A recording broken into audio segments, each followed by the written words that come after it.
শুভ সকাল বন্ধুরা, কেমন আছো সবাই? আশা করছি তোমরা সবাই খুব খুব ভালো আছো। আমার সুজাতা সোয়াল চ্যানেলে তোমাদের সবাইকে অনেক অনেক স্বাগত আর অনেক অনেক ভালোবাসা। আরও একটা নতুন দিন শুরু করে দিলাম তোমাদের সকলকে সাথে নিয়ে। কি সুন্দর লাগছে বলো বাইরেটা। কিছুক্ষণ দাঁড়িয়েছিলাম, ওরে বাবা দাঁড়াবো কি, দেখো সামনে দিয়ে একটা কাক এসে বসলো, ব্যাস এইবার তারপর সে এইদিক চুলকাচ্ছে ওদিক চুলকাচ্ছে, দাঁড়াতে পারছি না, দেখো ভিতর দিকে চলে এসেছি। কত কি করছে, আবার আমার ক্যামেরার দিকে তাকাচ্ছে, দেখেছো, পোজ দিচ্ছে। দেখো সামনে যে আমি দাঁড়িয়ে আছি, কোনো ভয় নেই বলো। কাকেরা তো মানুষের সামনে আসতে ভয় পায়, দেখো ও আবার ডাকছে, কত কি বলছে, কোনো ভয় নেই। এদিক ওদিক দিয়ে মুখ বাড়িয়ে বাড়িয়ে দেখছে, তারপরে যাও সামনের দিকে গেছে, আবার ঘুরে চলে গেছে এখানে। দেখো এইখানে গিয়েও সে বসে রয়েছে। চলো আর দাঁড়িয়ে থেকে লাভ নেই, রান্না বসিয়ে দিই। রান্না বসিয়ে দিলাম, দেখো মাছ ভাজা বসিয়ে দিলাম। সকাল সকাল উঠেই তো রান্না কাজ ছাড়া আর আমাদের কোনো উপায় নেই, কাজের তো আর শেষ নেই, একটার পর একটা কাজ, একটার পর একটা কাজ। তখন মনে হয় যেন বাইরে অফিসে কাচারিতে কাজ করলে যেন কাজের পরিমাণটা অনেক কম থাকে। সংসারে কাজের কোনো সময়সীমা নেই, কাজের কোনো শেষ নেই, কাজ চলতেই থাকে চলতেই থাকে চলতেই থাকে। ভিডিওর শুরুতেই তোমাদের কাছে একটা অনুরোধ, তোমরা কেউ স্কিপ করে করে ভিডিওটা দেখো না, এটা তোমাদের কাছে আমার অনুরোধ। প্লিজ তোমরা এই কথাটুকু রেখো। ভালো না লাগলে আমার ভিডিও দেখতে হবে না, আমি এটা আগেও বলেছি, এটা কিন্তু আমার চ্যানেলের ক্ষতি হচ্ছে। কারুর ক্ষতি করা কারুর উচিত না। আমি না হয় বুঝতে পারছি না তোমরা কে আমার ক্ষতি করছো। এই দেখো সংসারে কাজ করি যাই করি, তার মাঝে কিন্তু কোনো না কোনো বোনেদের ভিডিও চলতেই থাকে চলতেই থাকে। আমি কিন্তু তোমাদের কারুর ভিডিও কেটে কেটে দেখি না, আমি কিন্তু যার ভিডিও দেখি পুরো ভিডিওই দেখি, অ্যাড সহ দেখি। আর আমি আশা করব তোমরাও সেটাই আমার সাথে করবে। আমি বুঝতে না পারলেও ওপরওয়ালা তো বুঝতে পারে কে অ্যাড স্কিপ করছে, কে কেটে কেটে বেরোচ্ছে। কারুর ক্ষতি করা উচিত না। ভালো না লাগলে ভিডিও দেখো না, তাতে কোনো ক্ষতি নেই আমার। কিন্তু যদি ভালো লাগে তাহলে পুরো ভিডিও দেখবে, তা না হলে আমার চ্যানেলে ঢোকারই দরকার নেই তোমাদের। বুঝেছো? আমার 5 জন লোক আমার ভিডিও দেখুক তাতেই আমি খুশি, কিন্তু তারা যেন পুরো ভিডিও দেখে। ওই যে ভিডিও দেখতে এসে কেটে কেটে বেরিয়ে যাওয়া, যা হোক একটা কিছু কমেন্টস করে দেওয়া, এটা তোমরা প্লিজ করো না। বারবার করে তোমাদেরকে আমি বারণ করছি। আর এই দেখো আজকে সব সবজি দিয়ে মাছের ঝোল করব। কাঁচকলা, পেঁপে, আলু সব কেটে রেখেছিলাম। গাজর তোমরা তো দেখলেই, প্রথমেই দেখালাম। তারপরে আমি কাঁচকলাগুলোকে ভেজে ভেজে নামিয়ে নিচ্ছি। তারপর দেখো ওতে আমি কি দিয়ে দিলাম, জিরে ফোড়ন দিয়ে দিলাম। জিরে ফোড়ন দিয়ে আদা বাটা দিয়ে দিলাম। এরকম হালকা পাতলা মাছের ঝোল এই গরমের দিনে খেতে কিন্তু ভীষণ ভালো লাগে, আর শরীরের পক্ষেও ভালো। এই গরমে যত তেল মশলা কম খাবে ততই ভালো, তাই না বলো? তারপরে আমি ওতে একটু আদা বাটা দিয়ে দিয়েছিলাম। তারপরে এখানে কি দিয়ে দিলাম দেখতেই পেলে তোমরা, জিরে গুঁড়ো, ধনে গুঁড়ো, হলুদ গুঁড়ো আমি এখানে দিয়ে দিলাম। আর টমেটো কুচিয়ে রেখেছিলাম, সেই টমেটোটাও দিয়ে দিলাম। দিয়ে একটু ভালো করে নাড়াচাড়া করতে থাকলাম। দেখো সুন্দরভাবে কষে নিলাম। একটু নুনও দিয়ে দিলাম যাতে টমেটোটা তাড়াতাড়ি মজে যায়। দেখো একটু খুন্তি দিয়ে দিয়ে গেঁথে গেঁথে টমেটোগুলোকে ভেঙে দিচ্ছি। তোমরা সবাই এইভাবে রান্না করো, এটা কোনো দেখানোর বিষয় নয়। এই রান্নাটা আজ আমি রান্নাটা করলাম তাই তোমাদেরকে দেখালাম। দেখো সুন্দরভাবে আমার মশলা কষা হয়ে গেছে।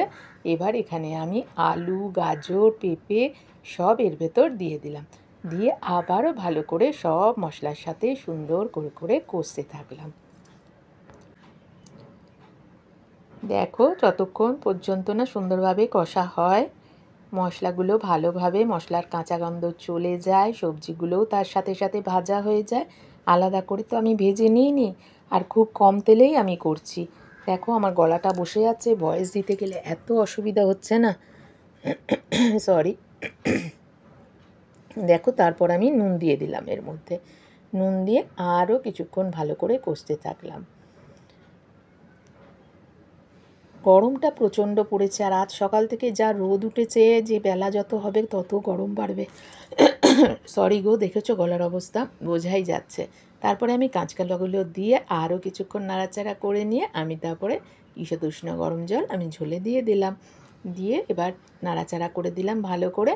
এবার একটু ফুটতে দেব, সবজিগুলো সব যতক্ষণ না ভালো করে সেদ্ধ হয় ততক্ষণ ধরে ফুটতে দিলাম। ফুটে সবজিগুলো সেদ্ধ হওয়ার পর দেখো আমি মাছগুলো দিয়ে দিচ্ছি ওর মধ্যে। একে একে মাছ ভাজাগুলো দিয়ে দিলাম, দিয়ে আবার একটু নাড়াচাড়া করে দিলাম, দিয়ে আরও কিছুক্ষণ ফুটতে দিলাম। এইভাবে হালকা পাতলা মাছের ঝোল। আর সবজিও রয়েছে, আমার ছেলে যেমন সবজি খেতে চায় না সেইভাবে আলু ছাড়া, দেখো ওপর থেকে ধনেপাতা দিয়ে দিলাম। কিন্তু আমার ছেলে সবজি না খেলেও আমি যে এই ঝোলটা দিয়ে মেখে দিই, এই ঝোলেই তো উপকারটা থাকে, তাই না? সেই জন্য এই সবজি দিয়ে মাছের ঝোলটা আমি মাঝে মাঝেই করে থাকি।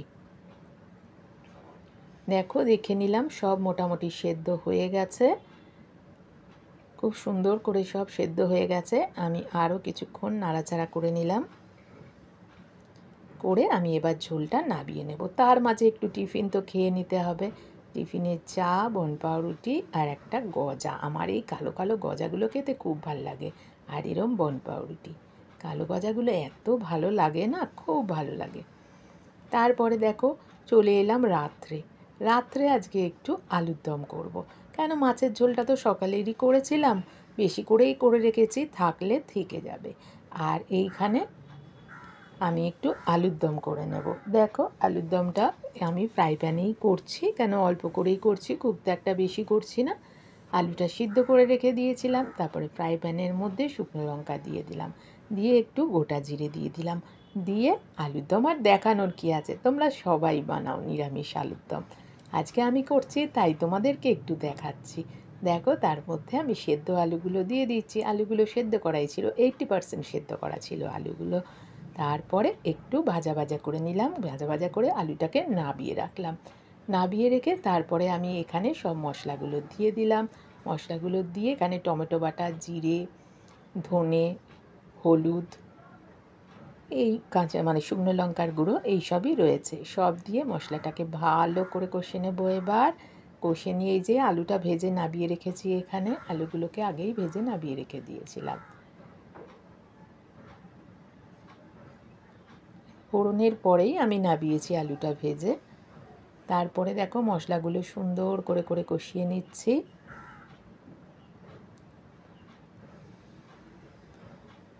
যতক্ষণ না মশলাটা কষানো হয় ততক্ষণ পর্যন্ত এইভাবে নাড়াচাড়া করে যাব।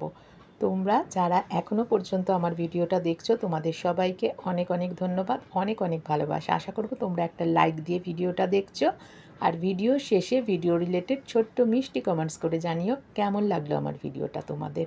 আর যেসব নতুন বন্ধুরা আমার এই ভিডিওটা দেখছো, যদি ভালো লাগে তাহলে আমার চ্যানেলটা সাবস্ক্রাইব করে আমার পাশে থেকে যেও, আর পাশে থাকা বেল আইকনটা অল করে দিও। তাহলে আমি যে কোনো নতুন ভিডিও আপলোড করার সাথে সাথে তোমাদের কাছে তার নোটিফিকেশান সবার প্রথমে চলে যাবে। আর এই দেখো আমি আলুগুলোও এর মধ্যে দিয়ে সুন্দরভাবে নাড়াচাড়া করে কষিয়ে নিলাম। এরকমই কষা কষা রাখবো। ওপর থেকে দেখো ধনেপাতা কুচো ছড়িয়ে দিয়েছি। এইরকম কষা কষা আলুর দম খেতে কিন্তু দারুণ লাগে, তাই না বলো?